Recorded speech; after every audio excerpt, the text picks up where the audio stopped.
tidak ada perbedaan yang mencolok antara herbal dengan obat kimia sintetis. Wah, ini kunyit belum diteliti. Iya, benar. Pertanyaannya, kenapa nggak para saintis meneliti? Bagus sekali kita bicara tentang the future of herba. Bagaimana herba di masa depan tergantung kita hari ini. Asbo Multiverse, we talk about everything. Bismillahirrahmanirrahim. Assalamualaikum warahmatullahi wabarakatuh. Halo teman-teman, selamat datang di Asbo Multiverse. We talk about everything, ngobrol pintar dan beragam. Bersama Bayu Baik, Alhamdulillah. gue Adi Baik. Kali ini kita ngobrol tentang the future of herbal. Sudah sejak 3000 sebelum Masehi, tanaman dimanfaatkan di Nusantara. Bahkan sudah dimulai sejak Kerajaan Mataram. Sebelum kita ngobrol tentang futuristik, Mas, apa sih pengertian menurut Mas tuh herbal itu dalam bentuk pil kah, ataukah dalam bentuk kapsul, atau dalam bentuk seperti apa? Sebenarnya kalau kita ngobrol tentang definition of herba, jadi namanya herba atau di Indonesia dikenal namanya herbal itu adalah salah satu tanaman yang punya khasiat untuk pengobatan. Jadi semua jenis tanaman yang berkhasiat dan bisa digunakan untuk kemaslahatan atau kebutuhan medis, pengobatan, itu masuknya herbal. Itu tata caranya nanti macam-macam, bisa mungkin dibuat jamu, dibuat kapsul, tablet, atau juga mungkin bisa dimasak. Seperti kunyit, jahe, kapulaga itu bisa dimasak. Jadi secara implisit saya ingin mengatakan bahwa tanaman, tumbuh-tumbuhan itu herba, dan herba itu Allah ciptain ada kadarnya, ada khasiatnya yang itu bisa bermanfaat bagi kita. Jadi itu sih definisi yang bisa kita ambil gitu. Oke. Nah, kalau bicara tentang pemanfaatan nih, Mas, kan banyak sekali sebenarnya tanaman yang kita sudah manfaatkan. Bahkan kuliner-kuliner Indonesia itu kan kaya dengan rempah-rempah. Nah, cuma hari ini kan ada pergeseran informasi dengan globalisasi bahwa seolah-olah yang ada di makanan itu bukan sesuatu yang herbal. Apakah benar seperti itu, Mas? Sebenarnya karena gaya hidup instan itu. Jadi gaya hidup instan itu sekarang kita bisa melihat ya. Jadi orang modern hari ini kenapa dia meninggalkan nature itu karena memang gaya hidupnya maunya instan, serba cepat gitu. Dan ini menjadi satu masalah gitu. Padahal ketika kita kembali ke nature, di situ kita akan ketemu tentang gaya hidup sehat gitu ya. Makanya gaya hidup sehat itu pasti berkaitan dengan alam gitu. Kita tidak bisa lepas karena variabel dari alam semesta, manusia dan kehidupan itu saling terkait gitu. Tapi karena pola pikirnya itu adalah instan tadi, itu yang menjadikan orang itu terburu-buru dan tergesa-gesa. Yang dipentingkan hanya rasa gitu. Jadi melakukan ibaratnya manipulasi rasa dengan bahan-bahan sintetis yang ada di dalam bumbu-bumbu gitu. Mungkin perasa tambahan atau pewarna tambahan. Dan ini kalau kita lihat dan ini berimpact pada jangka panjang, yaitu munculnya banyak penyakit. Makanya saya katakan relevan kita bicara tentang herba itu. Karena apa? Karena orang sekarang mulai kepikiran untuk cari yang alami, cari yang sehat gitu. Dan itu ada di herba gitu sih gitu.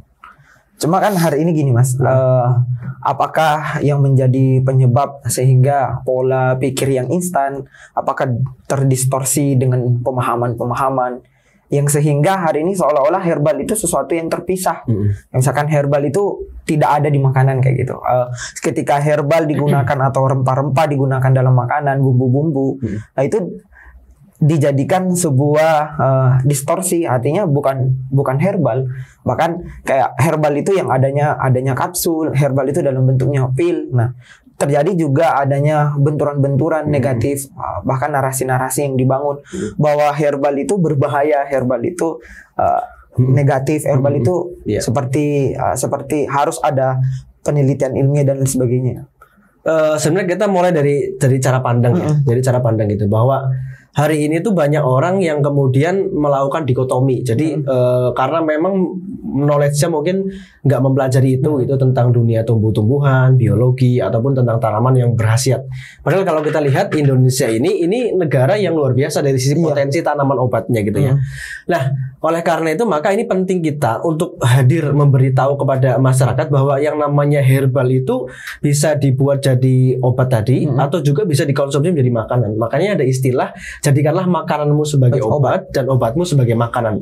Artinya ketika kita bicara tentang herbal itu cakupannya cukup luas gitu. Artinya ketika teman-teman bikin kare atau bikin gulai itu pakai kunyit, pakai kapulaga segala macam itu juga menggunakan herba. Jadi kita merujuk kepada definisi di mana herbal itu adalah dari tanaman baik itu rimpang yang akar-akaran, batang, ataupun daun, ataupun bunga, juga buah. Yang itu bisa berasal dari tanaman gitu. Dan itu juga berkhasiat, bernilai karena ada 200 lebih zat aktif kimia organik yang itu bisa bermanfaat bagi kesehatan kita. Sebetulnya itu. Jadi saya ingin mengatakan kepada teman-teman, jadi kita tidak usah mendikotomi mana yang kemudian herba atau yang kemudian bukan herba gitu ya. Jadi sebetulnya bukan herba itu maksudnya gini. Jadi ketika teman-teman masak ya, gulai segala macam, itu sebenarnya menggunakan herba. Cuman istilah-istilah aja yang kemudian kita nggak ini. Ini bumbunya mungkin rempah-rempah. Tapi rempah-rempah itu bagian daripada herba gitu. Bagian daripada herbal. Kopi, cengkeh, kayu manis, kemudian ada daun kelor, ada kunyit, itu bagian daripada herba sebetulnya. Karena selain juga dia bisa memberi rasa bagi makanan untuk enak, dia juga bisa kemudian mempunyai khasiat yang kemudian juga bagus untuk pengobatan. Nah ini, selama orang itu masih membutuhkan untuk kebutuhan medis, artinya selama penyakit ini masih ada, maka herbal ini nggak ada matinya sebetulnya. Karena ini dekat dengan manusia. Kecuali environment atau lingkungan itu rusak gitu. Jadi seperti sekarang itu, kita mencari ginseng yang liar di hutan itu susah. Bahkan itu hampir punah. Karena apa? Lingkungannya rusak. Nah, ini menjadi catatan kita. Bagaimana alam bisa kita pertahankan. Sayang pembangunan hari ini pendekatannya terlalu pendekatan profit material. Jadi banyak orang tidak memperhatikan lagi. Sehingga tanaman yang tadinya berkhasiat, tapi karena orang juga nggak tahu bahwa itu berkhasiat, jadi literasi minim, pengetahuan minim, knowledge minim, sehingga akhirnya terbengkelai dan itu nggak tergarap. Makanya lahirnya ASBO ini salah satunya bagaimana kita bisa melestarikan menggunakan tanaman untuk kepentingan kebutuhan medis bagi manusia, sehingga kita bisa menjaga keberlangsungan dengan sistem sustainability itu dari sisi pemanfaatan, penanaman, pengolahan gitu sih sebetulnya gitu. Nah, bicara tentang futuristik, Mas. Herbal itu maunya itu seperti apa sih? Apakah seperti negeri Wakanda atau seperti Thanos malah justru? Sebenarnya kalau bicara tentang futuristik ya, makanya kita bicara tentang the future of herbal itu. Jadi saya berpandangan begini. Jadi tidak ada perbedaan yang mencolok antara obat tradisional dengan obat modern. Tidak ada yang mencolok antara obat kimia sintetik dengan obat herbal. Kenapa? Karena mereka sebenarnya sama-sama berfokus pada penyakit. Hanya saja dari perspektif yang berbeda. Kalau pengobatan kimia, tadi obat-obatan yang mungkin diasosiasikan dengan pengobatan modern, mereka berfokus kepada simptom atau gejala yang muncul. Ya, jadi ketika sakit kepala itu diobati pakai yang cepat itu. Sedangkan herbal itu mereka berfokus atau menggunakan perspektif holistik. Jadi fokus pada akar masalah atau penyakit yang mau diselesaikan itu akar masalahnya. Justru saya mengatakan orang yang mempertentangkan antara herbal dengan obat-obatan sintetik itu knowledge-nya belajar lebih banyak. Sebenarnya kita saling melengkapi di situ. Selama manusia itu masih mengalami sakit, ya, mereka akan membutuhkan obat. Nah, disinilah fungsi herba. Jadi, the future-nya dari tanaman ini bisa bermanfaat. Makanya ASBO itu hadir salah satunya bagaimana kita bisa mengolah tanaman menjadi obat untuk memenuhi kebutuhan medis, kebutuhan manusia.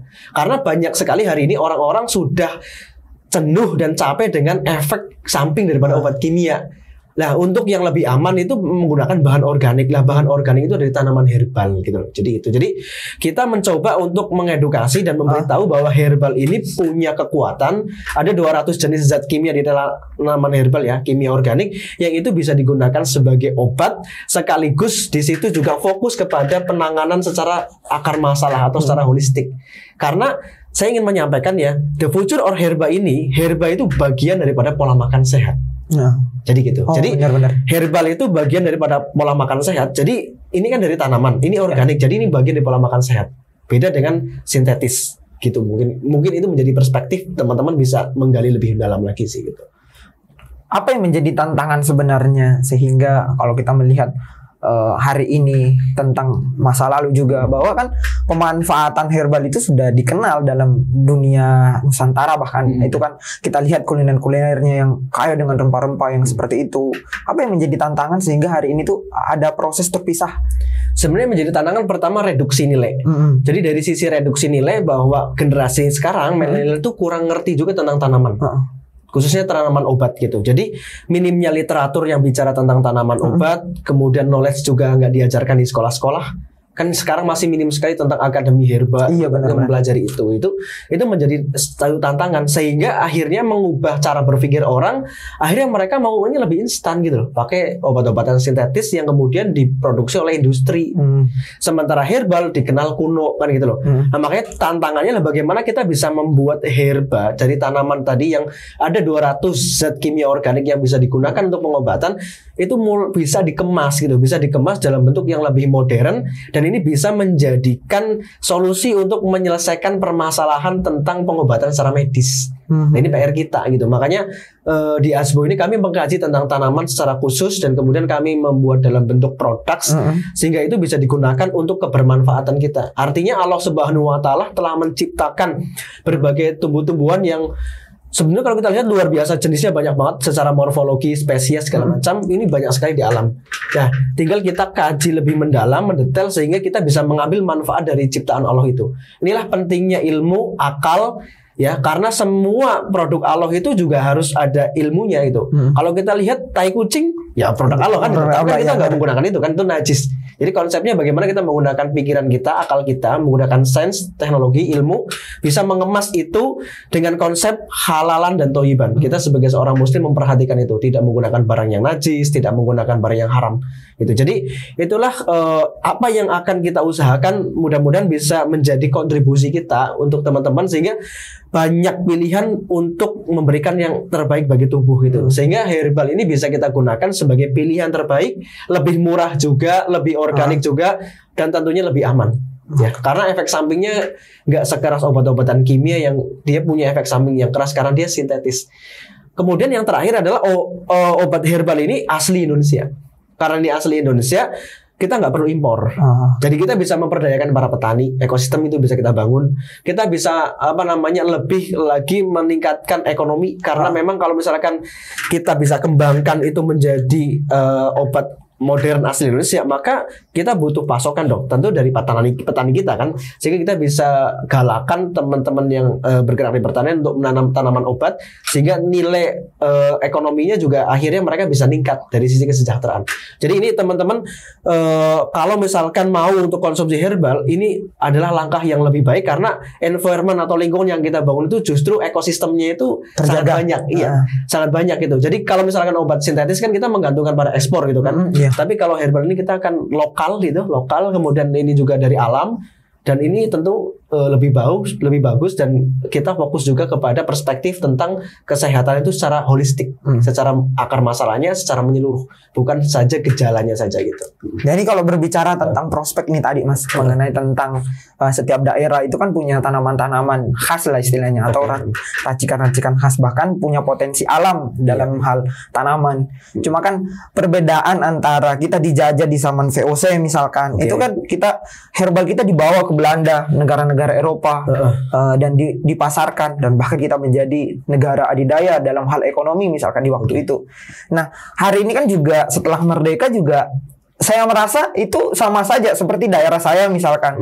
Cengkehnya itu kan luar biasa hasilnya. Kan di sana ada sekitar 300 hektar, masyarakat di desa saya itu ada 300 hektar pemanfaatan lahan untuk menanam cengkeh. Lada juga, coklat juga. Tapi satu hal yang saya tidak melihat kesejahteraan di sana, justru kalau musim panen mereka luar biasa, tenaganya yang dikeluarkan, importnya yang dikeluarkan, tapi pendapatannya itu tidak sebanding. Dan apa yang menjadi perbedaan antara ketika kita dijajah VOC dengan yang zaman yang sekarang, pemanfaatan justru harusnya lebih luas, tidak dimanfaatkan secara luas. Apa yang menjadi dasar sehingga terjadi seperti itu sih Mas? Ya tadi, karena memang pertama ya kita kaji dari sisi literatur dan knowledge, pengetahuan masyarakat tentang tanaman herbal itu minim. Justru yang ngerti tentang manfaat, struktur, jenis segala macam bangsa-bangsa Eropa gitu ya. Makanya mereka sampai datang ke sini pun karena rempah-rempah, karena herbal. Mereka mengejar kopi, mereka mengejar pala, mereka mengejar kayu manis, mereka mengejar tembakau, mereka mengejar lada segala macam. Karena itu menjadi catatan kita, negara kita ya di Nusantara ini kaya kan sumber daya alam yang luar biasa tadi, tapi tidak bisa memanfaatkan. jadi bencana juga kan gitu. Akhirnya kita datanglah para orang-orang Eropa yang akhirnya kemudian endingnya menjajah kita, memeras, mengeruk sumber daya alam itu. Maka tugas kita bagaimana kita membuat satu literatur, satu pemahaman, satu knowledge bagi masyarakat biar teman-teman dan juga masyarakat juga tahu gitu bahwa tanaman ini berhayat loh. Banyak kemudian di sekitar kita, samping rumah segala macam banyak rumput-rumputan yang sebetulnya itu dia berkhasiat. Hanya saja kita tuh nggak ngerti gitu. Nah, ini karena minim literatur yang pertama. Gitu. Jadi perlu sebenarnya ada usaha untuk meningkatkan literatur ini tentang herba. Mungkin itu bentuk institut atau akademi atau kampus itu yang kemudian fokus ke sana itu. Bismillah, mudah-mudahan di ASBO ini kita juga melakukan kajian itu kan.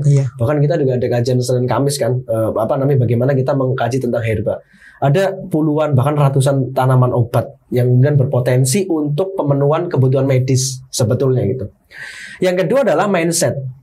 Mindset masyarakat modern ini maunya instan, maunya cepat. Ketika sakit, mereka lupa bahwa sakit yang mereka derita itu karena salah satunya gaya hidup. Contohnya penyakit-penyakit darah tinggi, diabetes itu kan penyakit yang muncul karena gaya hidup. Gaya hidup kita yang modern, serba instan, makan yang sembarangan, berantakan segala macam, itu yang akhirnya membuat sakit. Sayangnya ketika sudah seperti itu mereka maunya yang instan juga. Maka adalah obat sintetik kimia. Nah, obat sintetik kimia itu pertanyaannya ketika diminum dia hanya menghilangkan gejalanya saja. Nah, jadi kenapa kemudian saya berkecimpung di holistik ini? Karena kita mulai dari perspektif bahwa ketika mengobati penyakit itu harus akar masalahnya. Gitu loh. Kalau pengobatan sintetik yang dari barat itu fokusnya ke gejala saja, ke simptomatik saja. Makanya tadi saya katakan tidak ada perbedaan yang mencolok antara herbal dengan obat kimia sintetis. Sama-sama melihat penyakit. Ini menjadi catatan ya, sama-sama melihat penyakit. Bedanya di perspektif saja. Pengobatan barat kimia, pengobatan obat kimia itu perspektifnya hanya gejala. Pengobatan herbal, pengobatan tradisional itu fokusnya ke akar masalahnya. Jadi apa yang rusak dari tubuh kita diperbaiki karena sifatnya juga menutrisi. Maka herbal juga bagian daripada pola makan sehat. Contoh pola makan sehat kan ketika masak kan banyak bumbu, banyak rimpang gitu. Tidak hanya menggunakan perasa saja kan gitu. Inilah menjadi catatan. Makanya herbal ini penting banget kita ketahui sebagai knowledge, sebagai skill. Apalagi kita hidup di Nusantara ini dengan beragam tanaman, biodiverse segala macam juga melimpah. Ini menjadi satu kekayaan kita. Sayangnya kita kurang punya literatur gitu. Nah, mudah-mudahan ke depan kita bisa banyak mengkaji, para saintis, para ilmuwan itu banyak melakukan di situ tuh penelitian, observasi, kemudian pendataan sehingga kita punya database yang kuat tentang tanaman obat dan ini bisa menjadi keunggulan kita untuk bersaing di kancah global.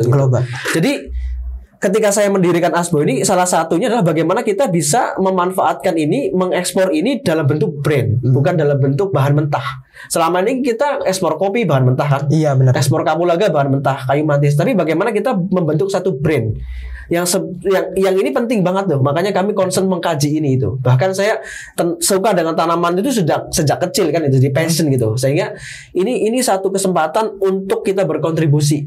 Untuk kita bisa kontribusi bagaimana kita bisa meningkatkan mutu kesejahteraan juga peningkatan kualitas kesehatan dengan tanaman yang ada di Indonesia itu. Jadi tantangannya adalah bagaimana sekarang kita di ASBO ini memberikan pemahaman kepada masyarakat bahwa ada satu tanaman obat yang bisa kita manfaatkan untuk pemenuhan kebutuhan medis. Gitu. Jadi ini akan membantu negara juga gitu. Ketika masyarakat menjadi sehat. Dalam dunia pengobatan kan juga mengenal preventif atau pencegahan. Bahkan dikatakan bahwa preventif itu sebaik-baiknya pengobatan gitu. Karena mencegah lebih baik daripada mengobati. Nah dengan herbal itu bisa untuk meningkatkan imunomodulator. Jadi sebagai pemandu atau menguatkan imunitas. Salah satunya itu.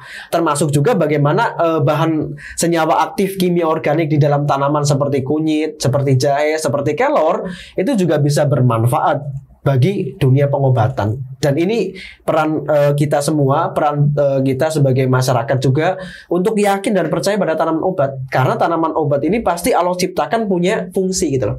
Punya fungsi. Kalau dia mengatakan, wah ini kunyit belum diteliti. Pertanyaannya kenapa nggak para saintis meneliti? Tapi bukankah itu sebenarnya justru saintis yang mengatakan hal yang seperti itu, yang mereka punya akses untuk di lab misalkan, atau mereka yang sudah kuliah, mereka sudah belajar dengan ahli gizi katanya misalkan, justru yang mempertanyakan hal-hal itu bahkan ada narasi-narasi bilang pemanfaatan herbal itu adalah suatu yang hoax kayak gitu. Gimana sih Mas seperti itu? Ya ini sebetulnya kalau kembali kepada sisi ekonomi dan industri, ya karena memang industri farmasi global itu dikuasai oleh kaum kapitalis, para pemilik modal. Mereka melakukan konglomerasi, mereka melakukan monopoli. Ini kita jujur aja gitu. Di dunia farmasi ya siapa sih negara-negara besar aja yang bermain kan gitu. Sehingga negara-negara seperti Indonesia hanya impor aja obat-obatan. Nah pertanyaan, mau nggak, berani nggak untuk kita kemudian kita punya tanaman obat loh, bisa kita manfaatin. Gitu. Makanya kalau misalkan teman-teman peduli sama tubuh, mari kita memilih bahan yang terbaik, yang itu jelas disediakan oleh Allah Subhanahu Wa Taala di alam ini. Makanya tanaman obat itu menjadi pilihan yang bisa kita olah menjadi herbal, menjadi asupan. Gitu. Jadi kalau kita mau berdaulat, mau merdeka, ayo kita gunain tanaman-tanaman obat ini. Ada rimpang, ada rempah, ada biji-bijian, ada daun-daunan, ada batang yang jumlahnya banyak sekali di Indonesia dan kita bisa untuk memenuhi kebutuhan medis kita menggunakan itu. Jadi tidak bergantung kepada negara-negara besar tadi. Karena memang kadang-kadang jujur saja para saintis, para ilmuwan mungkin mereka di drive oleh perusahaan-perusahaan farmasi besar kapitalis tadi gitu loh. Sehingga ketika kita melihat produk lokal kayak jamu, kayak herbal itu akhirnya ya dipandang sebelah mata gitu. Nah ini tugas kita ke depan, bagaimana kemudian membangun kepercayaan mereka kepada tanaman obat. Karena tanaman obat ini adalah culture, budaya dari masyarakat Indonesia ini gitu loh. Dan itu nggak bisa dipisahkan itu. Makanya bagus sekali kita bicara tentang the future of herba. Bagaimana herba di masa depan tergantung kita hari ini. Behavior kita gimana hari ini, bagaimana kehidupan kita. Adanya pandemi ini membuka mata kita sebetulnya. Benar. Kita perlu merevisi lagi cara hidup kita. Apakah cara hidup kita selama ini udah sehat atau belum? Nah dengan herbal kita bisa menjadikan satu hal bahwa herbal ini bagian daripada gaya hidup sehat, bagian daripada pola makan sehat juga. Itu jadi gitu. Insya Allah mudah-mudahan pelan-pelan kita bisa untuk berkontribusi ke situ, memberikan yang terbaik sebagai asupan dan memenuhi kebutuhan medis untuk pengobatan. Gitu. Kalau ngomong lebih jauh nih Mas, pendekatan kita menggunakan pendekatan spiritual. Bahkan kan di dalam Al-Quran kan sebenarnya banyak sekali disinggung mengenai tentang herbal, ada zaitun misalkan, di sana juga ada madu, di sana juga ada habatus sauda. Apakah memang herbal itu tidak punya, artinya Allah menciptakan herbal itu tidak punya maksud di antaranya kayak gitu. Artinya pendekatan spiritual itu apa yang menjadikan kita melihat kebesaran Allah di dalamnya dan lain sebagainya kayak gitu sih Mas. Ya sebenarnya kalau pendekatannya secara spiritual jelas, jadi alam semesta, manusia dan kehidupan itu saling nyambung terkait. Diciptakannya tumbuh-tumbuhan segala macam ya, baik itu makroorganisme ataupun mikroorganisme itu juga sebetulnya untuk manusia sendiri, dan manusia sebagai khalifah fil ard di muka bumi ini bagaimana bisa memanajemen, mengelola dengan baik itu, bukannya merusak. Sebetulnya itu. Jadi kalau kita melihat ya contoh di balik hijaunya daun kelor itu apa maksud dari Allah Subhanahu Wa Taala? Saintis belum sampai situ. Iya benar-benar gitu, kan gitu. Nah, makanya sebetulnya kalau kita melihat bahwa herbal ini memang luar biasa. Tanaman obat itu luar biasa. Makanya sejak zaman dulu, mungkin zaman Mesir di era Firaun ataupun zaman-zaman Nusantara segala macam, tanaman obat itu selalu digunakan menjadi pilihan gitu. Jadi teman-teman jangan alergi kepada tanaman obat, kepada herbal, karena itu pilihan yang terbaik dan itu aman. Kenapa? Karena tidak punya efek samping gitu loh. Gitu. Artinya itu bisa jadi bumbu ya. Kalau misalkan mau didetailkan lagi mungkin perlu diuji klinis gitu loh. Biar dia efikasinya atau efeknya lebih kuat lagi gitu loh.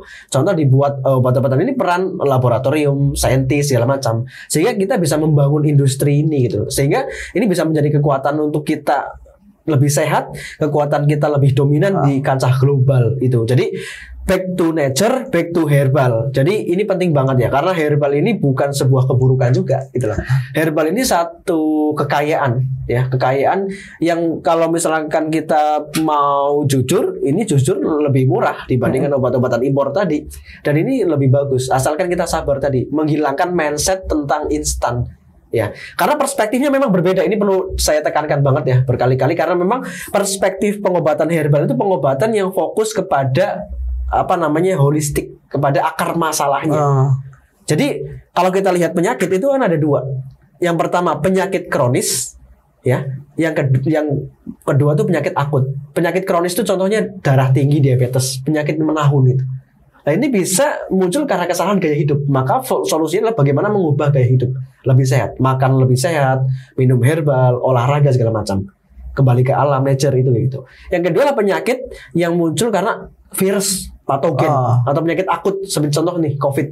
Nah, ini memang butuh penanganan yang cepat, tetapi juga dibarengi juga harusnya dengan bagaimana asupan nutrisi. Tidak hanya cepat-cepatan simptom. Makanya saya katakan bahwa kalau teman-teman nggak bisa nahan rasa sakit, minum obat kimia nggak apa-apa. Tapi tetap setelah itu kita juga pola makannya dijaga. Jangan kemudian sembarangan ya. Makanya tadi saya katakan herbal itu bagian daripada pola makan sehat. Gitu. Jadi kalau pola makan sehat, minum ramuan-ramuan pun lebih cepat gitu loh sembuh. Lah kenapa kita nggak cepat sembuh?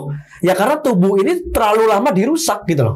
Dengan asupan makanan yang tadi banyak pengawet, pewarna, perasa, sintetis, makanan proses, sehingga ketika tubuh ini sakit, tubuh ini butuh recovery lama.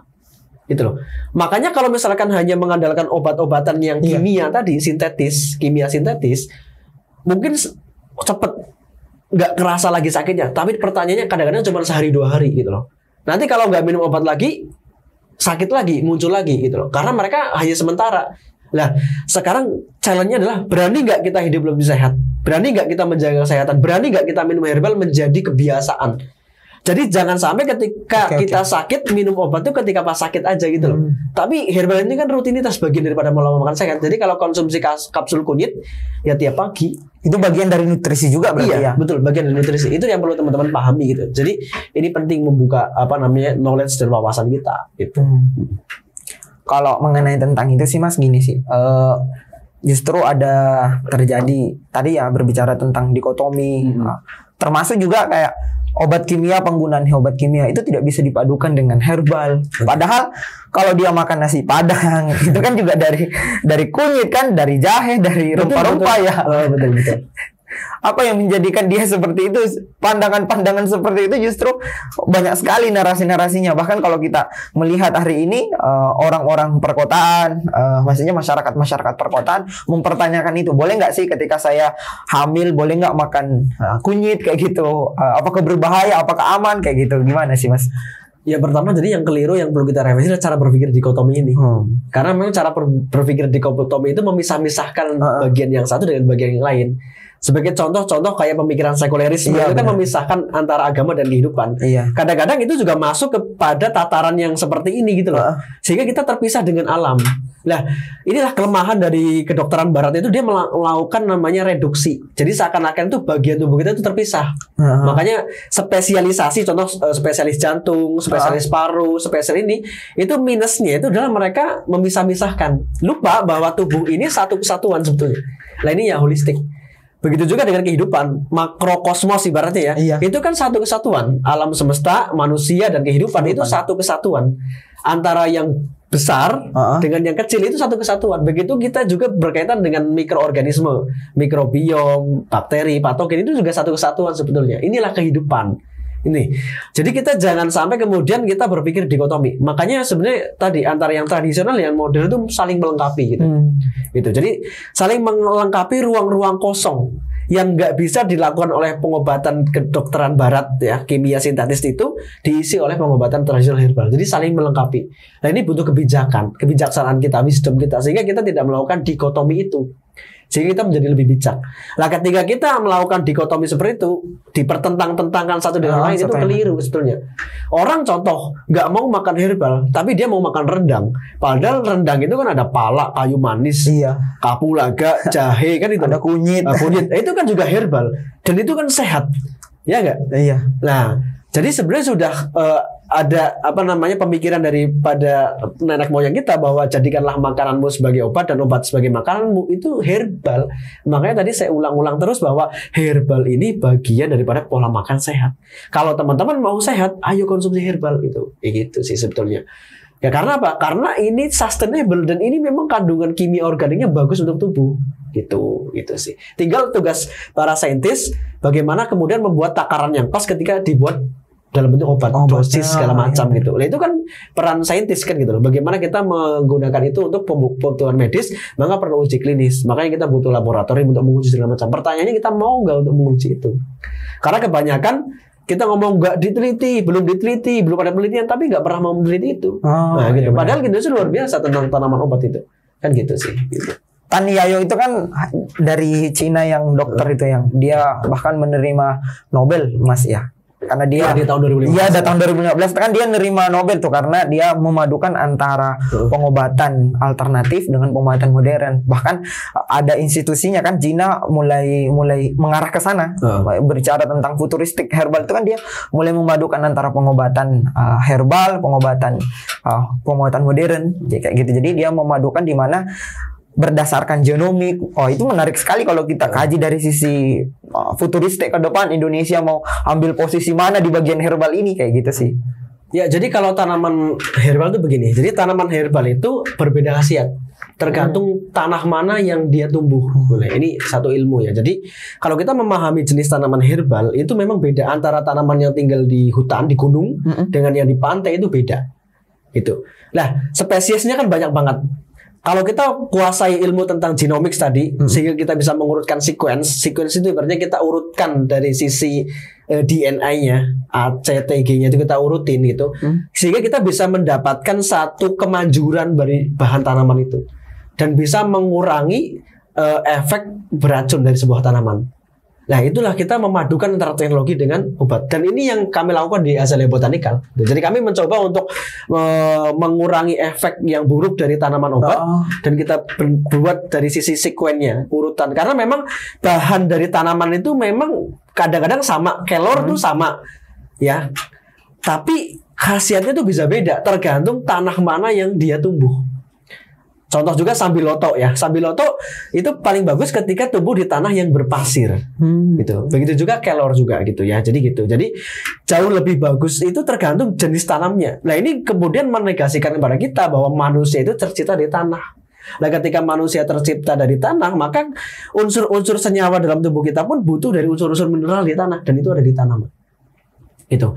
Jadi ini luar biasa ya. Ada 200 jenis kimia organik yang kemudian bisa menyusun jaringan sel-sel tubuh kita, bahkan bisa menyusun genetik dari kita sebagai manusia.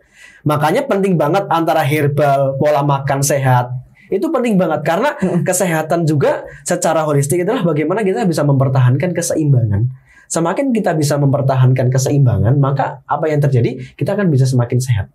Seimbang antara pikiran dengan hati kita, seimbang antara emosi dengan fisik kita, seimbang antara alam dengan diri kita. Jadi kita hidup juga bergerak juga, kena sinar matahari, minum air putih juga. Ini adalah environment lingkungan yang kemudian bisa kita seimbangkan. Ketika kita bisa seimbang, maka kita bisa sehat.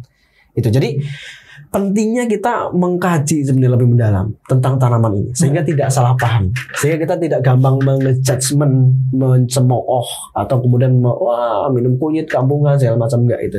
Tapi benar-benar kita punya knowledge, punya pemahaman, punya pengetahuan bahwa teman-teman minum herbal itu keren loh. Kenapa keren? Karena herbal itu ciptaan Allah Ta'ala di tanah, di bumi Allah ini, dan dia punya khasiat yang luar biasa. Dan di sinilah membawa kita kepada keimanan kita kepada Allah Subhanahu Wa Ta'ala. Ini dari sisi spiritualitas itu. Dari sisi material, herbal tadi senyawa organiknya banyak sekali. Kandungan kunyit, kandungan kelor itu kalau diteliti itu juga kandungannya juga luar biasa, bagus banget, dan ini juga bermanfaat banget bagi kita. Jadi pertanyaannya, nikmat mana yang kau dustakan gitu. Jadi kadang-kadang kita mendustakan nikmat tuh demi ambisi, demi mungkin materi, demi mungkin pasar segala macam gitu. Jadi teman-teman mungkin yang dengerin Asbal Multiverse jauh lebih bijak lagi harusnya gitu. Kita punya perspektif yang beragam yang kemudian ini bisa menambah wawasan dan knowledge kita sehingga kita bisa hidup menjadi lebih baik gitu. Nah, ini prospek atau eksponensial kalau kita lihat mengenai tentang herbal ke depan, karena kan sebenarnya kalau mau bicara tadi tentang pemanfaatan herbal itu kan bisa ditanam di pot, bisa ditanam di mana aja sekitaran rumah kita kayak gitu. Artinya herbal ini kalau kita lihat di masa mendatang itu adalah sebuah solusi. Orang tidak perlu bergantung dengan pengobatan-pengobatan modern kalau memang perspektifnya diubah, cara pandangnya juga diubah, mindsetnya juga diubah kayak gitu sih, Mas. Ya, jadi memang salah satu yang kita lakukan di Asbo ini adalah bagaimana kita bisa mengemas itu atau kemudian meracik ya herbal itu menjadi obat yang modern yang keren gitu. Dan tentu kita juga memberitahu tentang mindset nature gitu. Ketika kita back to nature, kita kembali kepada alam, kembali kepada kesederhanaan, bukan berarti kuno loh gitu loh. Iya. Jadi minum kunyit itu bukan berarti kuno loh. Tinggal bagaimana kita menggunakan teknologi tadi, mungkin sequence genomicsnya bisa kita gunakan, kita gunain laboratorium untuk melakukan riset dan penelitian gitu. Kita juga bisa kembangin garden tanaman obat, kebun-kebun tanaman obat yang kemudian ini di masa yang akan datang ini menjadi satu pilihan, bukan lagi alternatif ya. Sebagai pilihan. Tapi sebagai pilihan. Hari ini kan hanya dipandang sebagai alternatif. Karena apa? Karena pengobatan kimia itu mahal. Iya. Kadang-kadang orang lari ke herbal itu karena wah ini mahal banget itu. Nah itu mulai merubah mindset. Kita lari ke herbal itu karena memang herbal itu memang menjadi pilihan terbaik untuk tubuh kita gitu loh. Kunyit, jahe, kelor itu pilihan terbaik untuk tubuh kita. Minum teh detok, kopas sanda itu pilihan terbaik untuk tubuh kita. Biar kita itu tidak langganan atau kecanduan obat-obatan kimia sintetis. Nah, jangan teman-teman samakan antara minum herbal dengan minum obat kimia sintetis. Karena herbal itu bagian daripada pola makan, maka dia dikonsumsi rutin. Contoh minum teh, bagusnya kan rutin, ya enggak? Setiap pagi contoh atau bahkan sore gitu. Ya benar. Gitu. Bahkan orang-orang tua kita kan sudah punya budaya seperti itu sebenarnya. Tiap pagi tuh apa artinya mereka minum dengan air hangat misalkan air hangat itu dengan teh ataupun dalam bentuk kopi sebelum mereka ke ladang itu kan sebenarnya sudah menjadi kebiasaan masyarakat behavior. Cuma kan masyarakat desa dengan masyarakat kota akhirnya terpisah budaya, terlihat tidak satu menyatu kayak gitu. Artinya tidak melihat bagaimana prospek di masa yang lalu dengan prospek di masa yang datang. Jadi kalau saya boleh berpendapat gini, herbal culture tadi, budaya tadi itu adalah kekayaan kita. Tapi sayangnya sekarang dirampok oleh farmasi besar dengan iklan, manipulasi informasi segala macam, seakan-akan akhirnya itu ditinggalin. Padahal itu punya kita. Kan sebenarnya lucu, kita berjuang keras mengusir para penjajah mengangkat senjata. Pertanyaannya ketika penjajah udah kita usir dengan mengangkat senjata, kenapa kita nggak manfaatin rempah-rempah dan herbal? Iya. Kenapa kita juga ketergantungan pada produk luar, produk impor gitu. Lah ini menjadi catatan kan itu. Mari kembali kepada nature, mari kembali kepada kesederhanaan bagaimana kekayaan culture kita tentang tanaman obat, tentang literasi pengobatan menggunakan tanaman itu bisa kita hidupkan kembali. Makanya di Aspo ini kita coba hidupkan kembali itu. Jadi minum herbal itu keren, dan minum herbal itu bukan lagi alternatif, tapi pilihan daripada gaya hidup sehat. Maka moto kami pun di sini natural lifestyle kan itu. Jadi ketika minum kapsul kelor itu bagian dari natural lifestyle gitu. Jadi itu bukan dikotomi tadi ketika minum obat pas sakit doang enggak. Tapi ini memang kontinuitas gitu. Jadi setiap hari. Dan itu tidak apa-apa. Teman-teman makan nasi setiap hari kan juga nggak apa-apa gitu. Nah gitu. Jadi ini perlu dibangun ya, knowledge seperti ini, pemahaman seperti ini gitu. Sehingga kita bisa menjadi orang yang bisa berpikir lebih holistik, lebih kafah lah ya, lebih menyeluruh gitu loh. Sehingga tubuh kita ini memang tersusun dari bahan-bahan natural, kimia organik, bukan sintetik.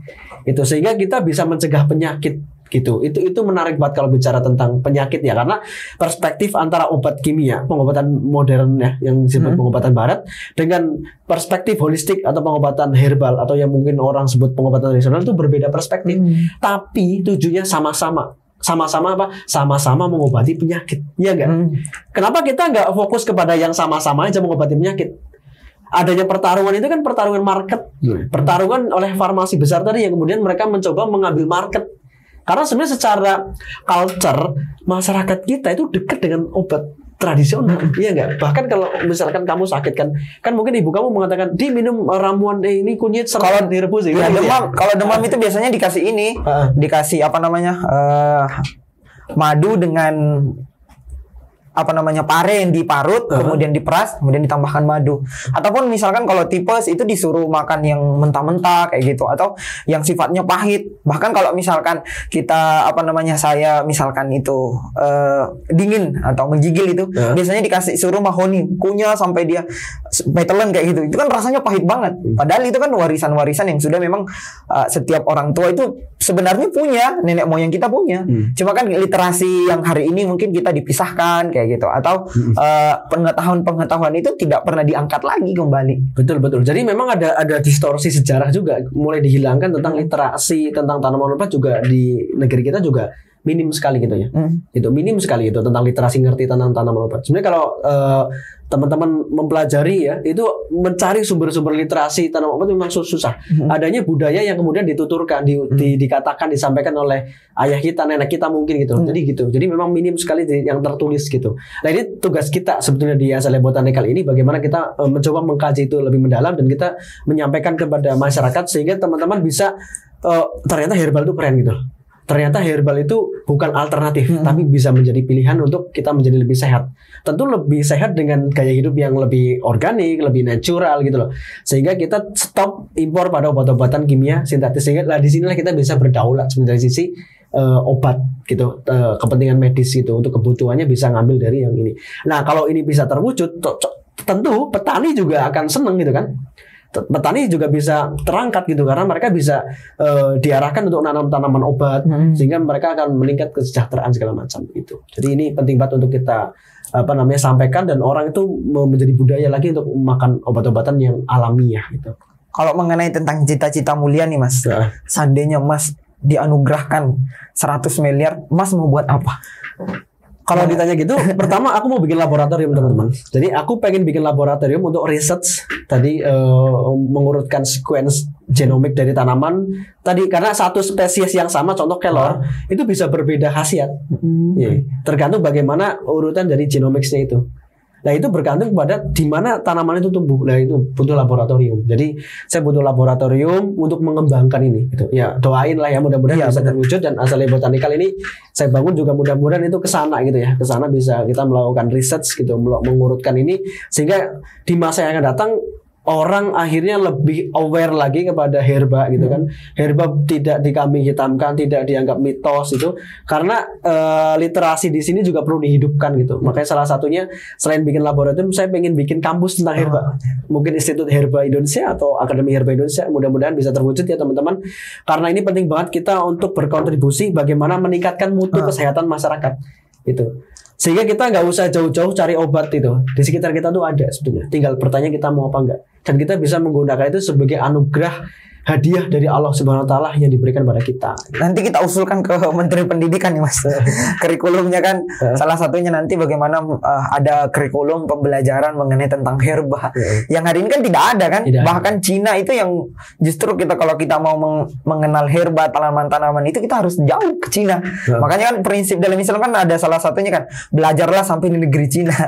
Betul, saya juga mempelajari TCM terkenal ya, tradisional Chinese medicine itu luar biasa. Jadi ada beberapa tanaman obat ya dikelompokkan juga dari sisi morfologisnya, spesiesnya, kemudian khasiatnya sampai racikan-racikan resepnya. Itu memang literaturnya kalau di China itu memang luar biasa. Nah, tinggal kita bagaimana sekarang membuat itu. Padahal Indonesia itu punya beragam jenis tanaman yang kemudian itu berkhasiat. Nah ini anugerah dari Allah Taala, jangan dibiarkan. Mari kita berikhtiar gitu. Jadi ASBO ini dibentuk salah satu bagaimana kita bisa memanfaatkan tumbuh-tumbuhan ini sebagai dari produk Allah Taala. Kita gunain ilmu, sains dan teknologi untuk bisa dimanfaatkan untuk kebutuhan medis dan ini membantu untuk mutu kesehatan daripada masyarakat kita. Gitu. Tapi justru hari ini tuh kita lihat bahwa pemanfaatan mengenai tentang herbal justru brand-brand yang besar yang menguasai. Kayak misalkan teh termahal adanya di Kerinci, justru kan Inggris yang punya kayak gitu. Atau kopi yang kita kopi Toraja, Lampung, Aceh justru dimanfaatkan orang-orang Amerika atau kopi Vietnam yang hari ini tuh kan di mana mereka ngambil sumber daya alamnya kan itu kan dari Indonesia. Kebanyakan kan hasil-hasil bumi yang dibawa ke Indonesia, bahan mentah, kemudian diracik di sana, kemudian dijual kembali ke Indonesia dalam bentuk brand. Ya, makanya ASBO mengajak ya untuk kita bagaimana mengolah itu ya. Dan bagaimana teman-teman juga percaya sama produk lokal itu gitu.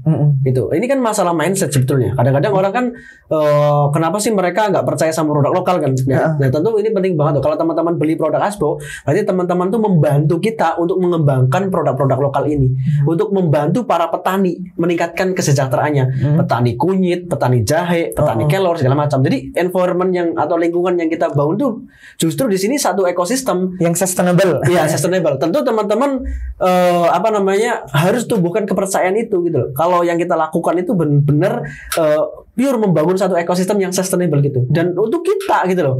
Untuk orang kita gitu, bukan untuk bangsa asing gitu loh. Jadi ini penting banget ya. Jadi mudah-mudahan mau untuk mensupport dan mau mengkaji lagi gitu tentang bagaimana minum herbal itu keren.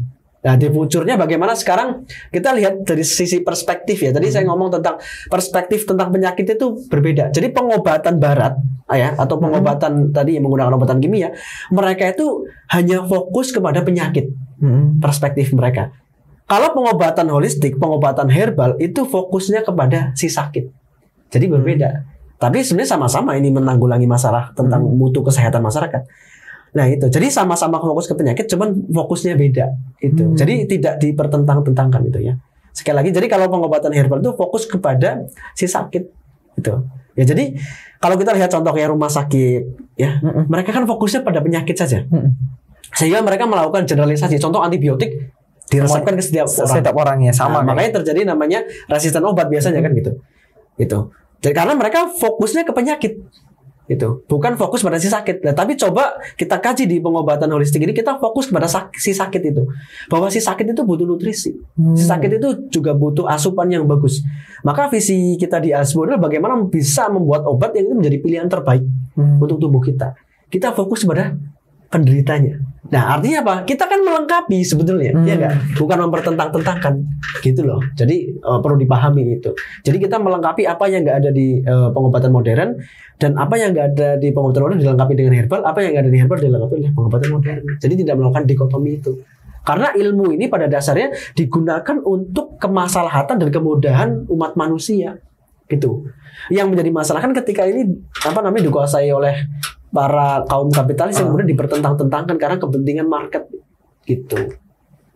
Bahkan segelintir orang 1% lah yang menguasai hal itu sebenarnya.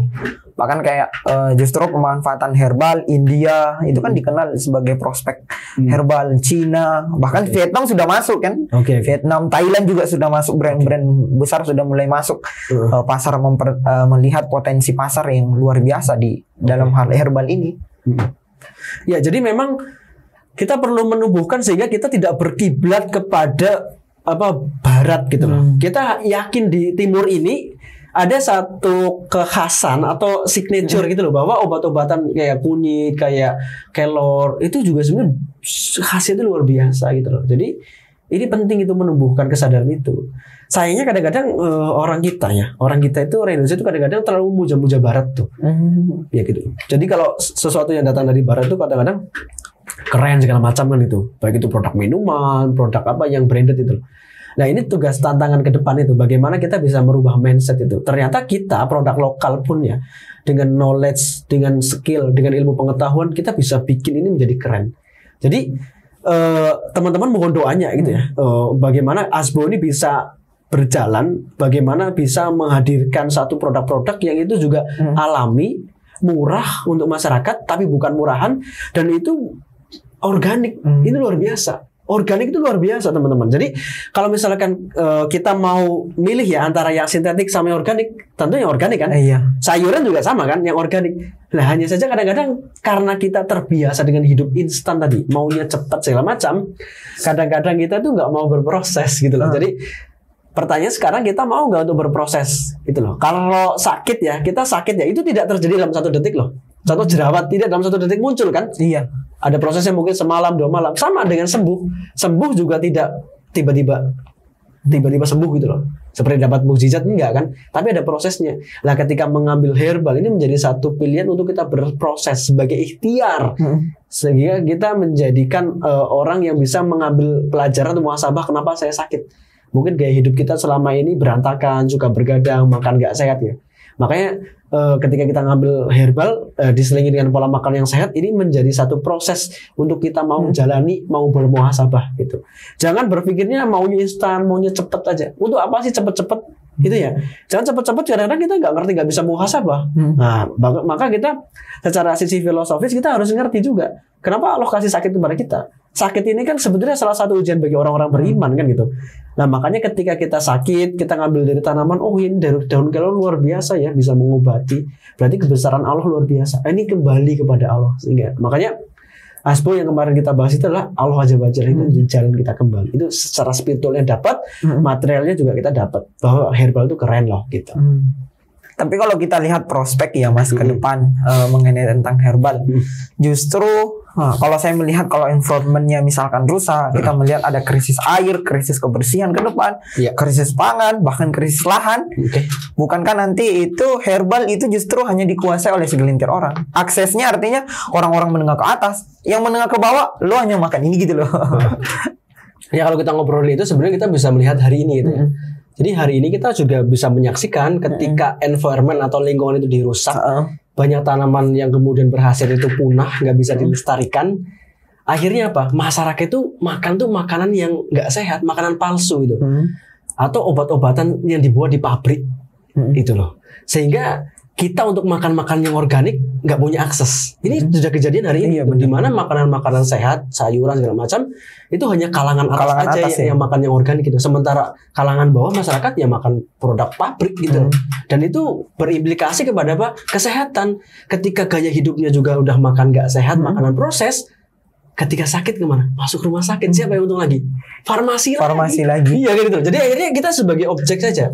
Itu berani nggak kita memutus rantai itu? Bagaimana kita bisa percaya kepada herbal, kepada sesuatu yang natural? Ya harus kita mulai budayakan sekarang. Jadi teman-teman bikinlah apotek hidup di rumah, tanam kunyit, tanam jahe, bawang putih. Jadi kalau bumbu nggak habis tanam itu. Kalau dulu kan ada apotek hidup gitu ya, itu. Jadi gitu. Jadi jangan kemudian mengandalkan yang sudah kemasan praktis gitu. Nah tentang praktis ini juga kita perlu kritisi gitu loh. Banyak kemudian orang tuh nggak mau ribet, padahal kalau dia mau sehat dia harus mau masak sendiri gitu, mau untuk mengolah bahan pangan, ngerti tentang makan sehat atau enggak itu. Makanya saya katakan bahwa herbal itu bagian daripada pola hidup sehat. Gitu. Kalau teman-teman ini sehat kembali ke herbal. Tapi sekali lagi pilihannya kepada masyarakat hari ini. Kalau mereka sudah nggak mau lagi ya. Siap-siap di masa yang akan datang yang menikmati herbal hanya menengah atas. Iya, menengah bawah nggak bisa. Kenapa? Karena harganya akan semakin mahal pasti. Langka, kemudian masyarakat nggak bisa menjangkau. Gitu. Jadi kalau kepengen herbal ini di masa yang akan datang itu bisa dinikmati segala macam lapisan masyarakat, ya mulai sekarang. Berani nggak kita untuk kemudian memakai herbal untuk penjagaan kesehatan setiap hari itu? Bahkan kalau kita bicara tentang pemanfaatan tumbuhan, kan hari ini banyak sekali kan merokok itu kan jarum itu kan bahkan pemiliknya jarum itu kan tidak merokok, padahal yang menurut riset itu pendapatan pendapatan 50% penduduk Indonesia pendapatan menengah ke bawah justru itu yang memanfaatkan rokok, artinya mereka mengkonsumsi rokok, padahal menengah ke bawah. Menengah atas justru orang pintar, orang-orang pejabat, bahkan orang-orang yang berpendidikan tidak merokok. Kenapa hari ini tuh terjadi hal yang seperti itu sih, Mas? Ya karena tadi, jadi memang masyarakat ini memang tadi nggak ada knowledge ya, sosialisasi juga nggak ada segala macam. Makanya benar ketika riset mengatakan bahwa orang miskin itu menghabiskan pengeluarannya itu lebih besar untuk beli rokok dibandingkan beli beras, kan gitu. Jadi beli rokok kalau sehari 20.000, sebulan kan 600.000. Sementara untuk beli beras paling-paling 300.000. Nah, gitu udah cukup kan itu. Nah itu riset gitu ya. Nah makanya sekarang bagaimana kita bisa berubah gitu. Mari kita hijrah pola makan, hijrah pemikiran, sehingga kita bisa hidup lebih sehat gitu ya. Sehingga kita bisa punya perspektif gitu. Bukan sadar ketika sudah sakit gitu. Makanya pentingnya menjaga kesehatan tadi. Kesehatan itu sebagai aset kita harus kita jaga, kita rawat. Karena kita juga punya wilayah yang kita menguasai gitu. Jadi tidak kemudian baru sadar kalau kita sudah sakit gitu loh maksudnya gitu. Talking about pandemi nih Mas, mengenai tentang COVID. Herbal di masa mendatang pasca COVID itu seperti apa sih nanti? Pemanfaatannya. Sebenarnya sekarang sudah menyadarkan banyak orang. Ternyata herbal itu mampu meningkatkan imun.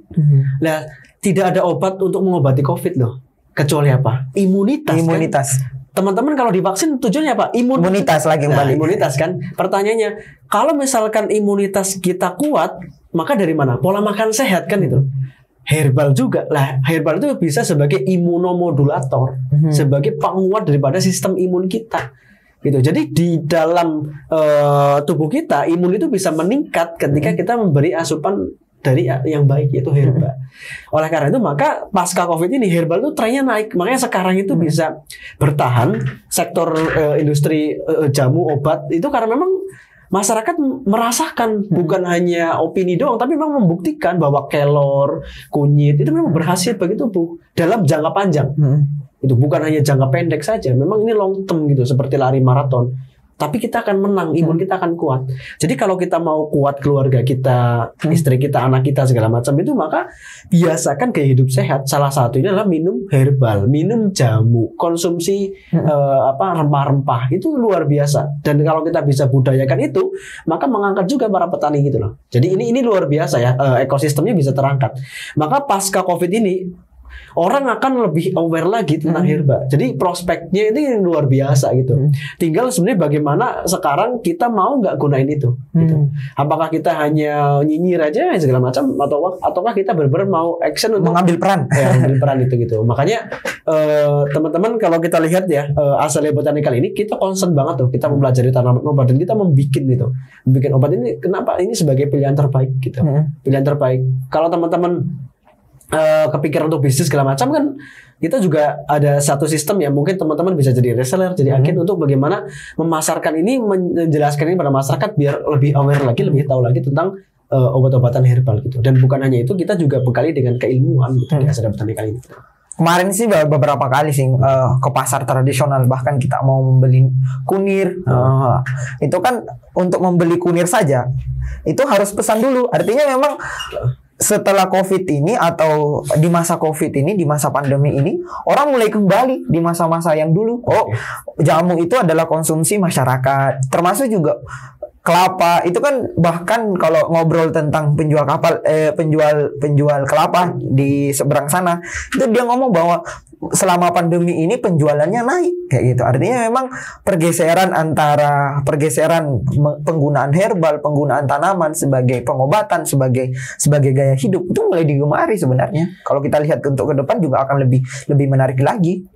Iya, jadi kalau kita melihat jadi gini, karena ada efikasi daripada obat-obatan kimia sebenarnya. Jadi orang sekarang sudah mulai sadar bahwa obat-obatan kimia itu punya efek samping yang berbahaya itu, maka pilihan yang aman itu ada di herbal gitu. Jadi herbal itu menjadi pilihan. Makanya kalau bicara tentang makanan ya tadi, contoh kelapa yang kemasan sama kelapa yang asli, kelapa kelihatan itu lebih menggunakan santan yang dari kelapa asli, bukan yang dari kemasan, karena ada pengawet di situ.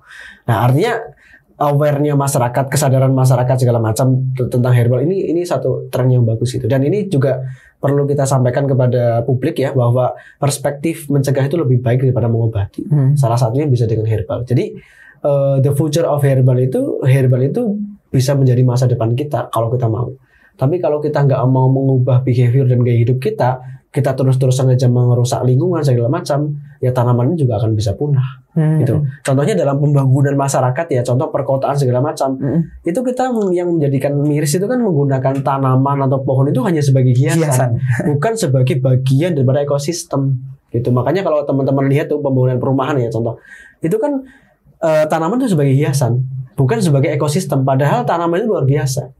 Nah, ini kembali lagi kepada mindset kita gitu loh. Cara kita hidup itu gimana hari ini. Dan kita harus berani untuk berubah gitu. Bagaimana kita bisa mengubah hidup kita itu menjadi lebih baik. Tentu kita ya harus punya knowledge itu, punya pemahaman segala macam itu. Jadi kami komitmen di Azalea Botanical ini, di ASBO ini, untuk membuat satu produk yang modern dan itu dari tanaman. Sehingga tanaman ini bisa nanti keberlangsungan jenisnya bisa terus kita budidayakan karena itu sustainable gitu. Dan ini bukan sintetis, dan ini menjadi satu pilihan. Jadi sebagai alternatif yang berubah menjadi pilihan gitu. Jadi bukan hanya alternatif tapi berubah jadi pilihan. Saatnya kembali ke nature, kembali ke herba. Ini. Kalau kita melihat Indonesia dari sisi kancah internasional, Mas lebih pesimis atau lebih yakin mengenai tentang masa depan Indonesia yang hubungannya tentang herbal? Kalau saya optimis, makanya adanya ASBO ini adalah bagaimana kita bisa mengangkat itu dominasi kita di tingkat global dari sisi tanaman, obat. Apakah itu bisa dijadikan nilai tawar justru ke negara-negara lain? Seperti dulu kalau tanaman rempah itu sebagai nilai tawar untuk masyarakat Eropa. Sangat bisa. Jadi tanaman obat ini kekayaan alam yang luar biasa. Ini harus kita gunakan, bahkan bukan hanya alat tawar aja, tapi alat dominasi gitu ya. Jadi sebagai alat dominasi. Jadi salah satu yang memotivasi melahirkan ASBO itu di situ. Bagaimana kita bisa mendominasi dari sisi herba itu gitu. Jadi ini luar biasa dan ini butuh perjuangan yang panjang gitu. Stakeholder juga mendukung segala macam karena kita akan mengangkat para petani itu. Jadi petani cengkeh, petani pala itu bisa kita angkat gitu loh. Sehingga tidak dimonopoli karena selama ini kita tuh mengekspor dari bahan mentah saja gitu. Nah, makanya ketika kita melakukan research kemudian membuat satu brand Asbo ini itu menjadi satu pilihan sebagaimana visi kita memberikan yang terbaik untuk tubuh ini. Sehingga tubuh ini bisa menjadi rahmatan lil alamin karena kita beri asupan yang terbaik gitu. Jadi bukan makan makanan sampah atau obat-obatan sintetis yang kemudian instan gitu. Gitu. Kalau bicara tentang end game mengenai tentang futuristik, the future of herbal, end game-nya apa, Mas? Sekali lagi saya sering mengatakan bahwa ketika kita bicara tentang futuristik adalah kristalisasi nilai. Bagaimana kekayaan sumber daya yang Allah berikan kepada kita itu bisa kemudian kita pahami sebagai nilai-nilai atas rasa syukur, atas nikmat dari Allah Subhanahu wa taala, atas kepercayaan kita kepada Allah Subhanahu wa taala. Jadi gitu. Jadi kita ingin mengangkat Indonesia dari sisi tanaman obat.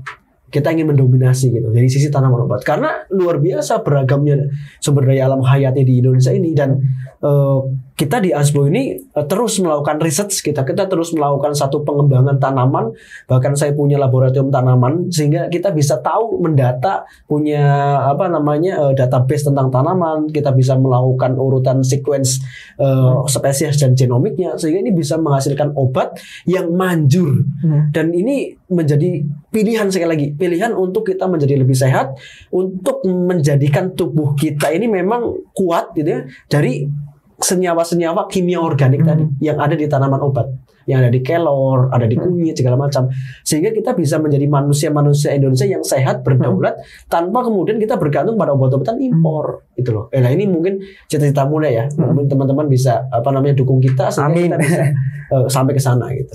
Tadi ada yang kelewat nih, Mas. Mungkin semangat sekali penjelasannya mengenai tentang apakah herbal ini nanti, the future of herbal ini akan seperti negeri Wakanda atau seperti Asgard.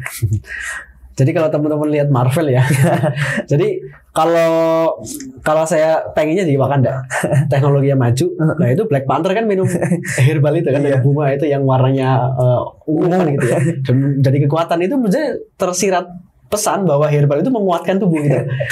Dibandingkan jadi Asgard yang nggak ada pohon itu kan, banyak konflik politik dan macam. Jadi Wakanda lebih sustainable, teknologi maju, tapi kita juga alami gitu ya, nggak merusak alam gitu, dan kita bisa berdampingan. Jadi bagaimana menggunakan teknologi untuk kebaikan bukan untuk keserakahan. Wakanda, Mas. Ngomongin tentang tantangan nih, Mas. Kalau kita lihat kan ada tadi pergeseran juga, kita lihat juga ada tantangan besar mengenai tentang narasi nih, Mas. Bagaimana kita agar mereka tuh justru lebih percaya, lebih aware lagi mengenai tentang hidup yang alami, hidup yang bersama dengan alam. Kan banyak juga teman-teman kita yang hidup di alam, orang-orang yang suka berpetualang tapi hidupnya nggak alami gitu. Sekali lagi ini masalah mindset sebetulnya ya.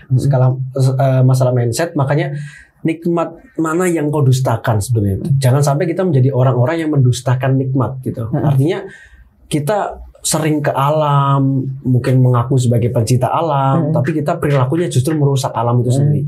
Salah satu merusak alam adalah dengan sampah plastik yang segala macam sembarangan. Karena memang ke alam itu hanya menjadi kesenangan, gitu loh, bukan menjadi kesadaran. Kalau kita back to alam, kembali ke nature, kembali ke herbal, itu harus menjadi kesadaran. Nah, disinilah dimulai dari mindset, cara kita berpikir seperti apa gitu. Makanya kalau kita mau sehat, ya kita perlu ikhtiar untuk sehat. Tidak sehat itu datangnya tiba-tiba. Teman-teman juga harus hidup dengan sehat gitu loh. Kembali ke nature, kembali ke alam, menggunakan herbal segala macam, itu juga penting gitu loh. Bukan hidupnya itu mabok-mabokan, bergadang, makan makanan instan, makan makanan proses, terus minta sehat. Itu kan namanya halu kan gitu ya. Nah, jadi itu. Lah kemudian yang selanjutnya adalah bagaimana kita bisa melakukan edukasi ya dengan media. Kita menggunakan media karena sekarang orang gimana punya knowledge, mereka nggak suka baca buku pertama gitu ya. Mereka lihatnya lihat sosial media. Nah, inilah pentingnya kita multiverse ini ada di sosial media. Jadi kita isi dengan konten-konten yang kemudian atau ini bisa menjadi reference bagi mereka gitu. Jadi gaya hidup sehat itu adalah pilihan, natural lifestyle itu adalah satu skills yang kemudian kita harus punya keterampilan untuk menjaga hidup sehat. Ketika kita ke alam bukan hanya foto-foto, tapi untuk melihat kebesaran Allah SWT tentang tanaman jagung, tanaman kunyit, tanaman herbal, tentang hutan, tentang pemandangan, tentang udara sejuk, bahwa kita itu adalah satu kesatuan dari makhluk yang diciptakan oleh Allah SWT, yang kita itu harus menjaganya dengan baik. Gitu. Kita harus memanfaatkan dengan baik. Bukan hanya untuk rasa serakah ambisi segala macam, tapi bagaimana kita bisa berdampingan dengan alam, kita tidak merusaknya, kita punya kesadaran. Makanya tadi yang saya sampaikan bahwa kita harus mulai dari kesadaran, bukan mulai dari kesenangan. Berarti kalau bisa diartikan gini sih Mas, bukan seberapa jauh mereka bersama dengan alam, tapi seberapa besar kontribusinya terhadap alam. Iya, bukan seberapa senang kamu merasakan, tapi seberapa sadar kita bisa mengamati alam ini gitu maksudnya. Luar biasa ya obrolan kita sih Mas. Kalau kita melihat berbicara tentang tadi, berbicara tentang perspektif sejarah, sudah juga berbicara juga pendekatan, dan kita lihat masa depan herbal itu kan sebenarnya prospek. Artinya kalau kita melihat hari ini dan di masa yang mendatang, Indonesia itu bisa menjadi nilai ekonomis yang sangat luar biasa kalau kita berbicara tentang futuristic of herbal. Sebagaimana mungkin Cina sudah mulai untuk ke sana, dan Indonesia sebenarnya sudah bisa juga untuk ke sana sebenarnya. Oke, jadi makanya teman-teman dukung Asbo. Kami terus bekerja di sini, kemudian kami melakukan research, kami melakukan satu penelitian juga gitu, dan minum herbal itu keren gitu. Jadi the future of herbal itu bagaimana dengan hidup kita hari ini yang sudah sesak dengan polusi, sesak dengan urbanisasi, makanan yang gak sehat segala macam. Mari kita kembali kepada alam, kembali kepada kesederhanaan, kita kembali kepada obat-obatan yang kemudian dari tanaman dan tumbuhan yang kita bisa gunakan. Jadi melalui multiverse ini juga ingin saya sampaikan, ketika kita minum herbal itu bukan berarti kuno, enggak, tapi kita menyelesaikan problem kesehatan, penyakit dari perspektif yang berbeda. Ya, jadi ada satu pilihan perspektif, tidak didominasi oleh perspektif tadi barat, kapitalis segala macam, tapi perspektif ketimuran, pendekatannya lebih sustainable, kita pendekatan lebih holistik gitu. Minum herbal itu keren dan itu menjadi solutif untuk masyarakat. Jazakumullah khair Mas atas ilmunya, inspirasinya, dan luar biasa obrolan pada sore kali ini. Dan terima kasih buat teman-teman yang sudah nonton Asbo Multiverse. Tonton terus Asbo Multiverse, we talk about everything. Ngobrol pintar beragam setiap hari Sabtu jam 5 sore. Asbo Multiverse, we talk about everything.